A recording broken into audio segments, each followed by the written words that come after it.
noches, buenas tardes, buenos días, depende del momento en el que estén viendo este video. Esta es mi respuesta a sus intervenciones en el foro número 3 sobre el texto de Juan Carlos Portantiero acerca de la reforma universitaria. Antes de pasar a cuestiones más relativas al contenido, ¿sí? Me interesa indicar que la participación en los foros está siendo verdaderamente escasa.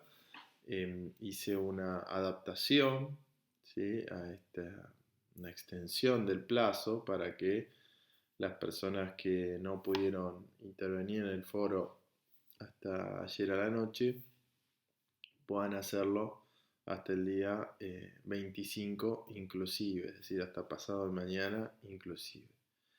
La idea es que ustedes puedan seguir adelante con el curso participando en los foros, leyendo y reflexionando a medida que vamos avanzando con los distintos contenidos, ¿sí? Es difícil, eh, hacer un curso en 5 semanas, pero bueno, la propuesta académica en esta oportunidad es un curso relativamente intensivo, ¿sí? Que es una introducción a ciertas cuestiones de la historia, de las formas que ha asumido la universidad y las intervenciones de distintos actores sociales relevantes de la universidad y en la universidad, ¿sí? Entonces, me parece que hay que poner el empeño en organizar estas semanas para avanzar en las actividades propuestas, ¿sí? Así que bueno, vamos a prorrogar esta tercera actividad, ¿sí? Y además aviso a quienes no estuvieron participando en los foros hasta ahora que las actividades 1 y 2 también se han reabierto hasta el día de pasado mañana 25 hasta la medianoche. Bueno, yendo hacia cuestiones más de contenido, ¿sí? El texto que ustedes tienen de Portantiero es la introducción a un libro que ocupa un lugar muy importante eh, en la historia del análisis sobre la universidad y sobre la reforma universitaria. Ustedes han tenido clase con Pablo sobre la historia de la universidad hasta e incluso en parte el proceso de la reforma, así que algunas de las cosas que leyeron en Portantiero remiten a algunas de las ideas y explicaciones que seguramente Pablo ha expuesto, ¿sí? Y los debates también en los que Pablo es una voz autorizada, ¿sí? Pero fundamentalmente lo que quiero subrayar en este punto es que el texto de Portantiero es una de las perspectivas, no necesariamente la única, eh, que se consideran como clásicas o abordajes clásicos eh, a la cuestión de la reforma universitaria, ¿sí? Entonces, en ese sentido, el trabajo que ustedes tienen, además de ocupar un lugar de referencia para todas las personas que se han dedicado a estudiar la reforma, es un trabajo que expone algunas ideas, ¿sí? Que, digamos, o se aceptan o se rechazan, pero nadie las ignora, ¿sí? Sobre la reforma. Las ideas principales son entroncar la historia de la reforma universitaria, de la emergencia de la reforma, su desarrollo, su consolidación, con un proceso más complejo, ¿sí? Y más amplio que la vida universitaria, que son los conflictos y contradicciones de la sociedad argentina y de las sociedades latinoamericanas a principios del siglo XX, e incluso cómo las sociedades latinoamericanas se ven en el espejo de la crisis de la Primera Guerra Mundial. Entonces, en ese sentido, el texto de Juan Carlos Portantiero es verdaderamente un trabajo, digamos, que recoge en parte una tradición de los propios reformistas, o de parte de los propios reformistas, ¿sí? Esa idea de que la reforma no es solo un acontecimiento universitario. Eh, Esa idea, ¿sí? Que tiene varios reformistas y que traslada un poco Portantiero, no implica necesariamente que los reformistas lograron transformar el conjunto de la sociedad, ni incluso que tenían la capacidad o la posibilidad de hacerlo, ¿sí? Ni incluso a veces que se lo plantearan exactamente. Pero sería algo así como que el movimiento de la reforma es un emergente de procesos del conjunto de la sociedad, ¿sí? Como ustedes verán, por ejemplo, en otros textos, ¿no? Si tienen allí el texto Revolución en los claustros de Pablo Buchbinder, él tiene una mirada mucho más centrada en las características propias de la Universidad de Córdoba, que son ya bastante distintas de las características de la Universidad de Buenos Aires y de otras universidades que fueron surgiendo, como la Universidad de La Plata, ¿sí? Entonces esas características peculiares de la Universidad de Córdoba, refractaria a ciertos cambios, hicieron que digamos, los conflictos de su modelo universitario eh, derivaran en una crisis mucho más aguda que las otras, que las ocurridas en las otras universidades.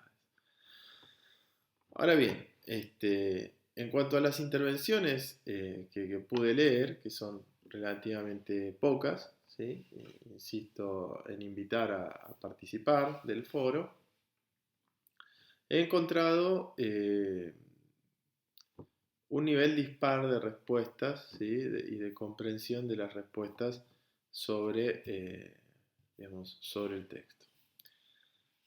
El trabajo que ustedes leen está publicado en castellano en 1978, pero es un texto de los años 70, ¿sí? Publicado primero en italiano, con mucha influencia de una corriente del marxismo italiano que tenía un nombre que era Il Manifesto, ¿sí? Y es un texto escrito en el contexto de el concierto de los movimientos estudiantiles de los 60 y 70. Entonces hay algunas ideas desde donde mira Portantiero el proceso de la reforma que están fundamentalmente orientadas a la preocupación de entender por qué hay movimientos estudiantiles en el mundo en los 60 y 70. Y allí ustedes van a poder observar que Portantiero tiene una mirada, digamos, por momentos está hablando de la época de la Reforma y por momentos está hablando de los años 60 y 70. En este sentido, hay algunas respuestas a la pregunta 1, que es cómo caracteriza Portantiero a los estudiantes universitarios en los tiempos de la Reforma, en las que confundieron un poco las voces del texto, es decir, respondieron alrededor de lo que Portantiero considera que ocurría con los estudiantes universitarios en tiempos de los años 60 y 70. ¿Sí? Esta idea de la fuerza de trabajo intelectual en formación, que no encuentra luego posibilidades de insertarse adecuadamente en el mercado de trabajo y demás. En realidad, lo que ve Portantiero en la época de la Reforma es una fracción estudiantil eh, de la pequeña burguesía o de la burguesía local cordobesa, ¿sí? Que tiene preocupaciones intelectuales y tiene preocupaciones humanas, ¿sí? Humanitarias, eh, en el contexto de una época, primero, de transformación en América Latina, de cierto relevo de élites, de cierta democratización en América Latina y en Argentina, y de gran crisis a nivel global por la guerra mundial, ¿no? Entonces allí hay una primera aproximación que es bueno, los criterios que utiliza, ¿no? Hay algunas personas que lo respondieron bastante bien, es decir, personas de la pequeña burguesía o de la burguesía, ¿sí? Un criterio de clase, un criterio de, digamos, la actividad intelectual, ¿sí? Y un criterio también de su experiencia universitaria. Esto nos lleva al, digamos, al problema, ¿m? de, digamos, de cómo eran estos estudiantes adentro de la universidad y cuál era también su programa político, ¿no? Por un lado, ¿sí? Eran estudiantes en una universidad profundamente conservadora, profundamente refractaria a los cambios, eh, y cuando decimos refractaria a los cambios, no es solo a los cambios, digamos, de época a nivel de democratización, que eso es muy importante, que no, la Universidad Cordobesa no era para nada receptiva a esos cambios, sino también de las nuevas corrientes de pensamiento, de las nuevas ideas y demás. Es una universidad con mucho peso de la formación más dogmática, con escasísima apertura a las nuevas corrientes intelectuales del siglo XX, ¿sí? Y esto incluye no solo en el pensamiento, digamos, social, filosófico, sino también en las prácticas de las ciencias biológicas y demás. Por otra parte, sí, ¿cuál es el programa político de los reformistas? Bueno, esto es un tema interesante porque a pesar de ser un emergente del contexto más general, no son exactamente para Portantiero revolucionarios estos reformistas, ¿sí? Pese a incluso las respuestas de, por ejemplo, el obispo de Córdoba, ¿no? Que los compara a los reformistas con el movimiento de la Revolución Rusa. No es así, ¿sí? En realidad, el programa político de los reformistas es un programa que se podría caracterizar, ¿sí? Como un programa democrático y cuyo centro de gravitación de los problemas y preocupaciones se encuentra en la universidad. Es decir, los reformistas son democráticos, están a favor incluso de los derechos de los trabajadores, digamos, la emancipación americana, en contra de la guerra en Europa, en contra del imperialismo en general, pero el programa, el centro de sus preocupaciones son aspectos universitarios que tienen que ver con, en primer lugar, el carácter laico de la educación, en segundo lugar, y en relación al carácter laico, se incluye un aspecto en general muy importante, ¿sí? Que es el aspecto del carácter científico, la importancia de la ciencia en la educación universitaria. Por otra parte, el carácter autónomo de la universidad, es decir, que las universidades funcionen como comunidades autónomas respecto de los gobiernos y del poder ejecutivo y del Estado, y también de otras instituciones muy influyentes, como en el caso cordobés es la Iglesia Católica. Pero puede ser también de las grandes fortunas, de los grandes poderes locales, etc. Y por otra parte, el aspecto muy relevante del cogobierno y la participación estudiantil en el cogobierno, es decir, que los estudiantes tengan voz y voto en las decisiones y en el gobierno universitario.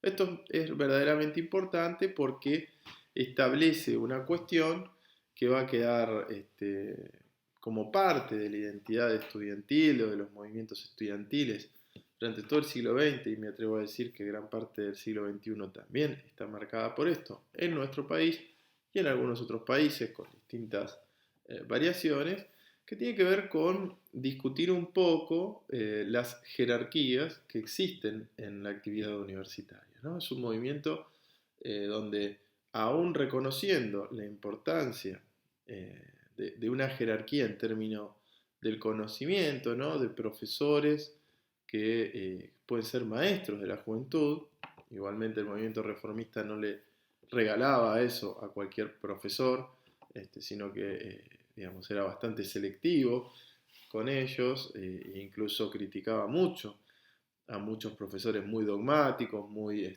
anticuados, pero más allá de reconocer eso, no reconocía o no consideraba que ese saber debía otorgar unos derechos políticos brutalmente distintos y superiores a los de los estudiantes, ¿no? Porque los estudiantes eran la razón de ser de las universidades.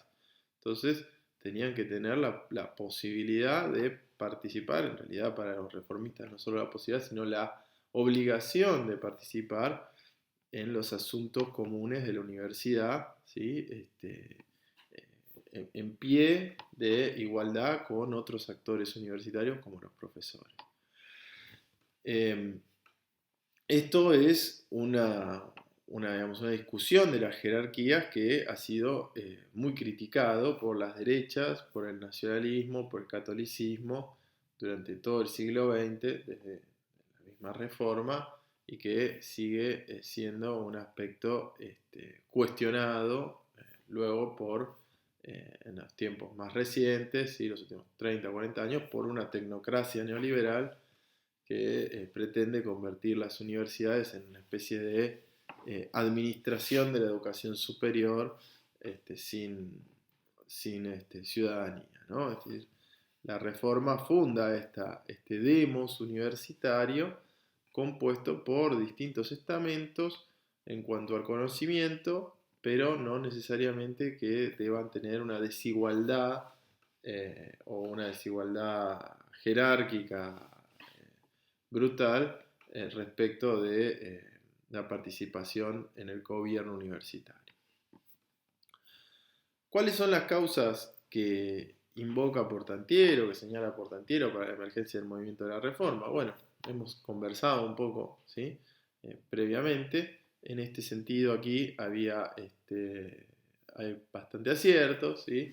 Tiene que ver con, por una parte, una universidad de Córdoba relativamente atrasada y digamos, que rechaza los cambios de época, y por otra parte una época del mundo signada por la revolución y la transformación también del lugar de América Latina en el mundo a partir de la guerra en Europa, ¿sí?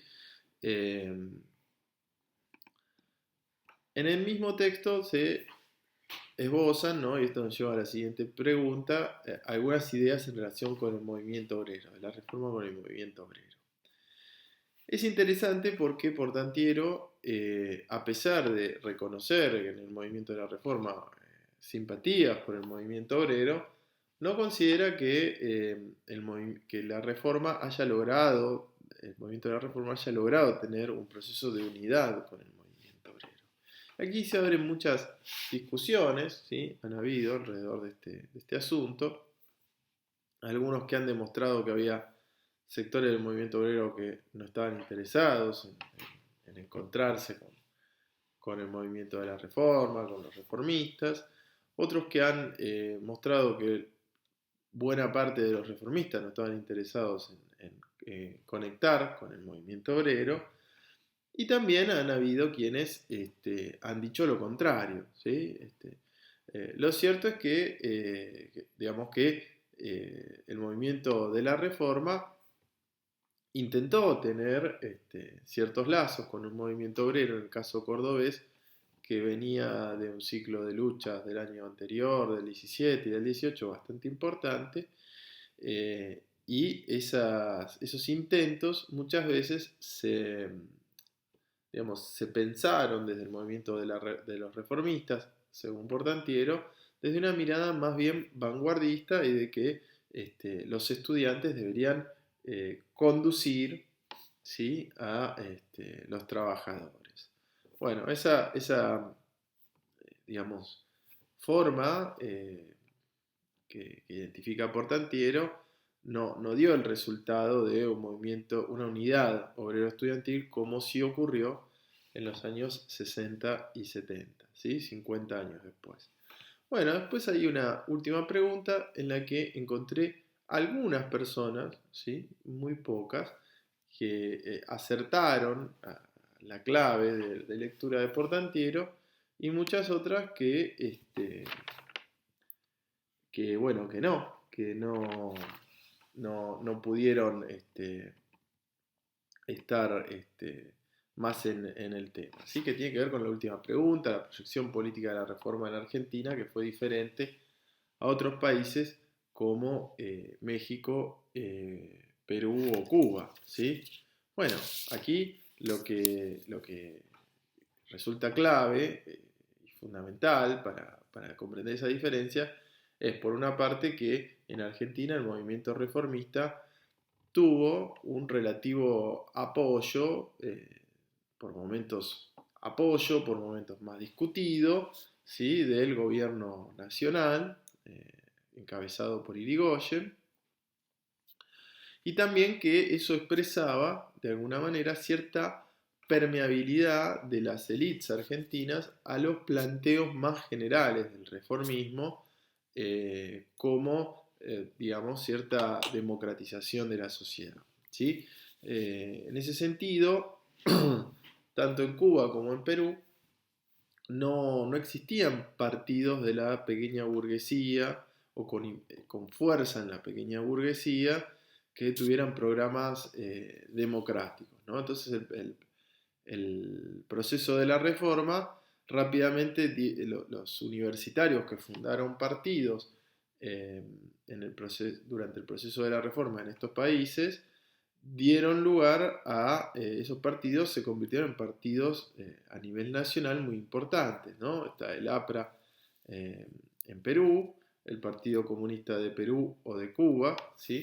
Que son partidos que pueden ser vistos algunos como partidos progresistas, democráticos, socialdemócratas, y otros como partidos revolucionarios.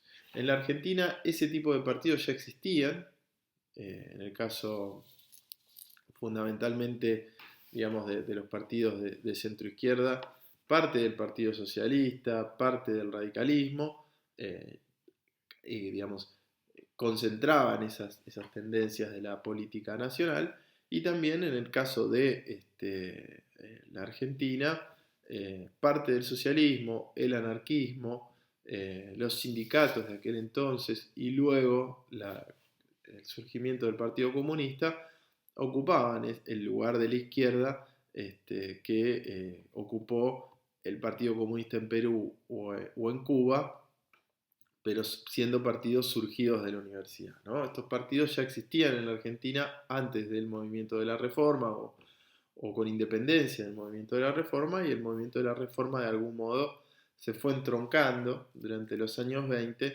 con estas tendencias políticas nacionales, sobre todo a partir del fracaso en los intentos de constituir un partido desde la universidad para la política argentina.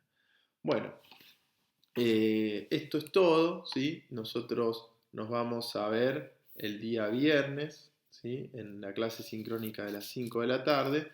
Vamos a hablar de la reforma, vamos a hablar de los años 20, los años 30, y llegaremos hasta conversar alrededor de la experiencia del peronismo entre el 43 y el 55, con las presidencias de Perón, las primeras dos, entre el 46 y el 55.